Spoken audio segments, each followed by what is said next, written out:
சகஸ்கரா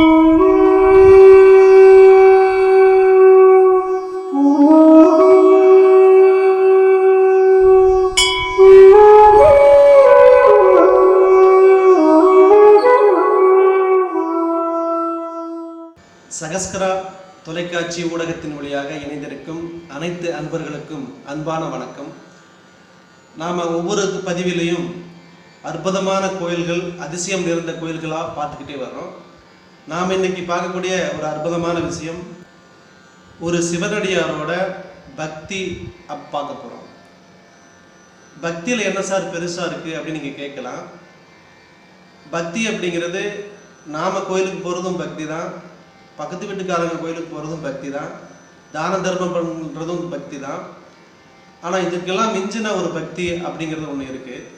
ஏன்னா நாமெல்லாம் ஒரு லிமிட்டட் வச்சுருக்கோம். இதுதான் நமக்குள்ளேயே நம்ம ஒரு கட்டுப்பாடு, இதுதான் நம்ம இறைவனுக்கு கொடுக்கணும், இல்லைன்னா நாம் தானம் தர்மம் பண்ணணுங்கிற விஷயத்த ஒரு கட்டுப்பாட்டில் வச்சுருப்போம். நாம் பக்தி எப்படி செலுத்துகிறோன்னா, நாமளே பக்திக்கு ஒரு அளவுகோல் வச்சுருக்கிறோம். எப்படி நம்ம இவ்வளோதான் நம்ம ஒரு காணிக்கை போடணும், இந்த தர்மம் தான் செய்யணும், இந்த தர்மம் செய்யக்கூடாது அப்படிங்கிறது ஒரு கட்டுப்பாடு நமக்குள்ள இருக்கு. ஆனால் நாம் இப்போ பார்க்கக்கூடிய ஒரு சிவபக்தர் கட்டுப்பாடு இல்லைங்கிறது மட்டும் இல்லை, இதற்கு மேலே ஒருத்தர் பக்தி செலுத்த முடியாது அப்படிங்கிற அளவுக்கு ஒரு அற்புதமான நல்ல பண்பை கொண்டுட்டு இருக்கிறவர். இவர் திருச்செங்காட்டக்குடி அப்படிங்கிற ஊரில் இருந்தார். அவரோட மனைவி பேர் திருவெண்காட்டு நங்கை அப்படிங்கிறவங்க. அவங்களுக்கு ஒரு ஆண் குழந்தை இருந்தாங்க. அந்த ஆண் குழந்தையோட பேர் சீராளன். அந்த குழந்தை பக்கத்தில் இருக்கக்கூடிய குருகோலத்துக்கு டெய்லியும் போயிட்டு வந்துட்டுருக்கோம். இந்த குடும்பத்தில் இந்த கணவன் மனைவி 2 பேருக்குமே ஒரு கொள்கை வச்சுருந்தாங்க. என்ன கொள்கை அப்படின்னா, தினமும் ஒரு சிவனடியாருக்கு அமுது படைச்சிட்டு தான் நாம் சாப்பிட்றது அப்படின்னு ஒரு கொள்கை வச்சுருந்தாங்க. அதனால் என்ன பண்ணுவாங்க, தினமும் காலையில் எழுந்திரிச்சு எல்லாம் தயார் பண்ணி சிவனடியார்களை கூட்டிகிட்டு அவங்களுக்கு அமுது கொடுத்து விருந்து கொடுத்து சந்தோஷப்படுத்தி அனுப்பிச்சதுக்கப்புறம் இவங்க அந்த உணவு சாப்பிடுவாங்க.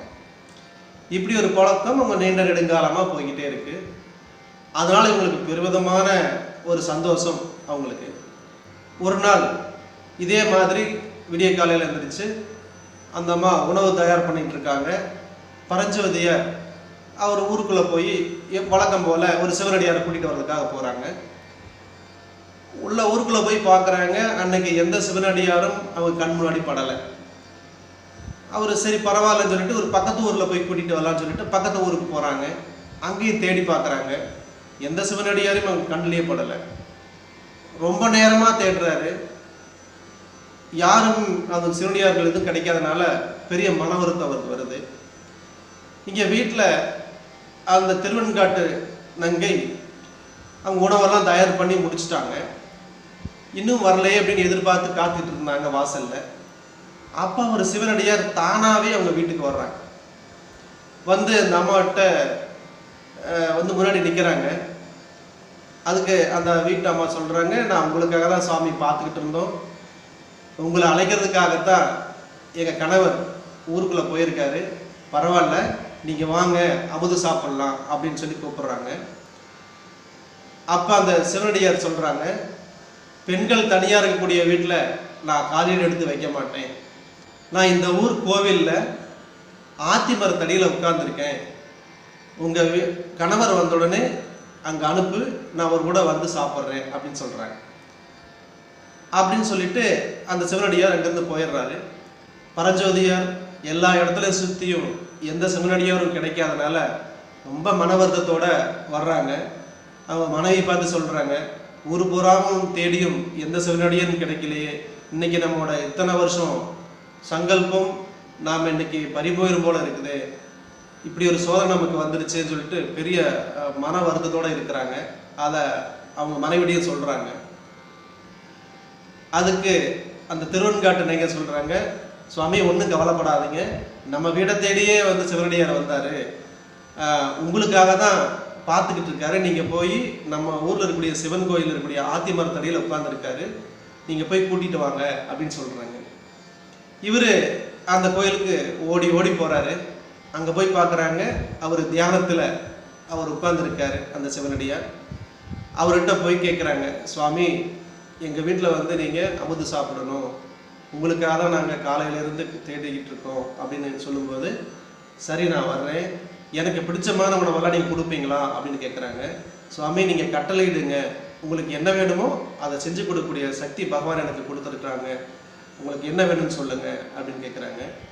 ஒன்றும் இல்லை, நான் வந்து நீங்கள் சாப்பிட்ற சாப்பாடெல்லாம் சாப்பிட மாட்டேன், நான் வந்து ஒரு குழந்தையோட தலைக்கறி மட்டும்தான் சாப்பிடுவேன், அதுவும் அந்த அந்த குடும்பத்தில் இருக்கக்கூடிய மூத்த குழந்தையா இருக்கணும், அந்த குழந்தையோட தலைக்கறி தான் நான் சாப்பிடுவேன், நீங்கள் தயார் பண்ணி கொடுக்க முடியுமா அப்படின்னு கேட்குறாங்க. இவருக்கு மனசுக்குள்ள காலையிலேருந்து தேடியும் சிவனடியார் எதுவும் கிடைக்கல, இன்னைக்கு நம்ம கடமையை முடிக்கலான்னா இப்படி ஒரு சோதனை நமக்கு இருக்கு அப்படின்னு அவர் பெருசாலாம் எதுவும் யோசிக்கலை. அவரோட நோக்கம் பூரா சிவனடியாருக்கு நம்ம அமுது கொடுக்கணும், அவ்வளோதான்.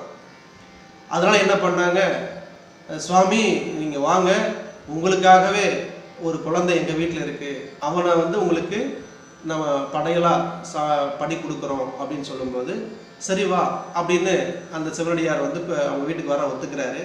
அவரும் கூட்டிகிட்டு வர்றாங்க. 2 பேரும் வீட்டுக்குள்ளே நுழைஞ்சு சிவனடியாரை ஒரு இடத்துல உட்கார வச்சுட்டு மனைவி கிட்ட போய் இது மாதிரி சொல்கிறாங்க, இந்த மாதிரி சிவனடியார் இந்த மாதிரி ஒரு கட்டளை போட்டிருக்கிறாரு, நானும் அவரோட கட்டளைக்கு ஒத்துக்கிட்டு இந்த மாதிரி நம்ம பையனையே வந்து அவருக்கு தானம் பண்ணுறது அப்படின்னு முடிவு பண்ணி நான் சொல்லிட்டேன் அப்படின்னு சொல்கிறாங்க. இதுக்கு அந்த மனைவி திருவெண்காட்டு நங்கை என்ன சொல்லியிருப்பாங்கன்னு நினைக்கிறீங்க? அந்த காலத்தில் கணவன் சொல்லை தட்டாத மனைவி, மனைவி சொல்ல தட்டாத கணவன், இப்படி தான் வாழ்க்கைகள்லாம் நடந்து போயிட்டு இருந்திருக்கு. அந்த காலத்தில் கணவன் சொல்ல தட்டாத ஒரு பெண்களை நீங்கள் பார்க்கவே முடியாது. ஆனால் இன்னைக்கு கணவனை தட்டாத மனைவியை பார்க்கறது தான் அதிசயமாக இருக்குது. சரி, அது ஒரு பக்கம் இருக்கட்டும். தன்னோட கணவன் சொன்ன வார்த்தைக்கு எந்த தடையும் இல்லாமல், எந்த தடையும் சொல்லாமல், சரி அப்படியே ஆகட்டும் அப்படின்னு சொல்கிறாங்க. சரி, இந்த குழந்தைய நான் போய் குருகுலத்திலேருந்து கூட்டிகிட்டு வரேன்னு சொல்லி அவங்க போய் குருகுலத்தில் இருந்த குழந்தைய கையோடு அழைச்சிட்டு வந்து அந்த மனைவி கிட்ட கொடுக்குறாங்க. 2 பேரும் அந்த குழந்தைய வந்து சிவனடியாருக்கு அமுது படைக்கிறதுக்கு தயார் பண்ணுறாங்க. இவர் வெளியே வந்து அந்த சிவனடியார் உட்காந்துருக்காரு, அமுது தயாராகிடுது. அவருக்கு ஒரு தலைவாழையெல்லாம் போட்டு அவருக்கு அந்த படையலை, அந்த தலைக்கறியை வந்து அந்த இலையில வைக்கிறாங்க, தீர்த்தம் வைக்கிறாங்க. அந்த சிவனடியாருக்கு ரொம்ப சந்தோஷம். அதை எடுத்து உண்ண போகிறாரு. பரஞ்சோதியாரும் அவர் மனைவியும் நல்ல வேலையா இன்னைக்கு நம்மளோட கடமையை நாம் நிறைவேற்றிட்டோம் அப்படின்னு மனசில் நினச்சிட்டு இருக்கிறாங்க. அப்போ சாப்பிட போன அந்த சிவனடியார் வந்து திரும்ப ஒரு கட்டளை வைக்கிறாரு, நான் சாப்பிடும்போது தனியாக சாப்பிட மாட்டேன், ஒரு குழந்தையோட தான் சாப்பிடுவேன் அப்படின்னு சொல்கிறாரு. அப்போ உங்கள் வீட்டில் யார் இருக்காங்கன்னு கேட்குறாங்க. எங்கள் வீட்டில் ஒரு பையன் இருக்கான், அதனால் உங்களுக்கு ஒரு பையன் இருக்கான்னு சொன்னீங்கல்ல, அவங்கள வர சொல்லுங்க, அவங்க கூட உட்காந்து நான் சாப்பிட்றேன் அப்படின்னு சொல்கிறாரு. இவங்களுக்கு தூக்கி வாரி போடுது. அந்த குழந்தைய தான் நம்ம சமையல் பண்ணி வச்சுருக்கிறோமே இங்கே, இவர் அதையவே கேட்குறாரு அப்படின்ட்டு இவங்களுக்கு ஒரு வருத்தம். ஆனால் சாப்பிடாம போயிட்டா என்ன பண்ணுறது அப்படிங்கிறது ஒரு குழப்பம். இவங்க யோசிக்கிறத பார்த்துட்டு அந்த சிவனடியாரே சொல்கிறாரு, ஏன் யோசிக்கிறீங்க, உங்கள் பையனை கூப்பிடுங்க அப்படின்னு சொல்கிறாங்க. இவங்க வேணான்னு தடுக்க முடியல, ஏற்றுக்கவும் முடியல. இவங்க 2 பேரும் வீதியில் போய் நின்றுட்டு ஒரு புலம்பலா பெரிய ஓலமாக கத்துறாங்க, சீராளா இங்கே ஓடிவா அப்படின்னு கத்துறாங்க. அங்கே ஒரு பெரிய அதிசயம் நடக்குது. வீதியிலிருந்து அவங்களோட பையன் சீராளன் வழக்கம் போல் ஓடி வந்து அவங்க 2 பேரையும் கட்டி அணைச்சிக்கிறான். இதை பார்த்த உடனே 2 பேருக்கும் அந்த அற்புதத்தை தாங்கிக்கவே முடியல. ஏன்னா இப்படியெல்லாம் ஒரு நிகழ்வு நடக்குமா அப்படின்னு யாராலையும் கற்பனை பண்ண முடியாது இல்லைங்களா. தன்னோட குழந்தை கைக்கு வந்த உடனே திரும்ப வீட்டுக்குள்ளே ஓடி போய் பார்க்குறாங்க, அந்த சிவனடியாரங்க இல்லை. அப்போ தான் இவங்களுக்கு தெரிஞ்சிருக்கிறது, வந்திருக்கிறது சிவனடியார் இல்லை, இறைவன் அப்படின்னு. அந்த இடத்துல ஒரு அற்புதம் நடக்குது. அங்கே வானவீதியில் சிவபெருமான் சோமாஸ்கந்தரா அந்த குடும்பத்தாருக்கு காட்சி அளிக்கிறாங்க. அப்போவே அந்த இடத்துல இருந்து அவங்கள கைலாயத்துக்கு அழைச்சிட்டு போகிறாங்க. அந்த பரஞ்சோதியார் யாருன்னு கேட்டிங்கன்னா, நரசிம்ம பல்லவர் காலத்தில் அவரோட ராஜாங்கத்தில் தளபதியாக இருந்தவர் தான் பரஞ்சோதியார். அந்த பரஞ்சோதியார் சிவன் பக்தியில் ரொம்ப ஆர்வமாக இருக்கிறதுனால அவர் ராஜாவே பார்த்து இவருக்கு தேவையான பொருள் உதவியெல்லாம் கொடுத்து, நீ சிவன் மேலே வச்சிருக்கக்கூடிய பக்தி ரொம்ப அளப்பரியதாக இருக்குது, அதனால் உன்னை இந்த ராஜாங்கத்திலிருந்து விடுவிக்கிறோம், உங்களுக்கு தேவையான பொன் பொருள் எல்லாமே நான் தர்றேன், நீங்கள் உங்கள் ஊருக்கு போய் சிவத்தொன்று செஞ்சுட்டு வாங்க அப்படின்னு சொல்லி அவர் அனுப்பிச்சு வைக்கிறாரு. அப்படிப்பட்ட ஒரு சிறப்பான பக்தர். அப்படி ஒரு பெரிய நிகழ்வு நடந்தது. அந்த நடந்த இடம்தான் திருச்செங்காட்டுக்குடிங்கிற ஊர். இது நடந்த காலம் 7ஆம் நூற்றாண்டில் இந்த நிகழ்வு நடந்தது. இந்த கோவில் நாகை மாவட்டம் நன்னிலத்தில் ஒரு 15 கிலோமீட்டரில் இருக்குது. இப்படி ஒரு பெரிய அற்புதம் நடந்த மாதம் சித்திரை மாதம் பரணி நட்சத்திரத்தன்னைக்கு இந்த நிகழ்வு நடந்தது. இப்பவும் திருச்செங்காட்டுக்குடி அந்த சிவன் கோவிலில் பைரவர் சன்னிதானம் இருக்குது. அந்த பைரவர் தான் இங்கே சிவனடியாராக இவங்களுக்கு காட்சி கொடுத்தது. இன்றைக்கும் அந்த பைரவர் அந்த சன்னிதானத்தில் இருக்கிறாங்க, உத்திரபாதி அப்படிங்கிற பேரோட.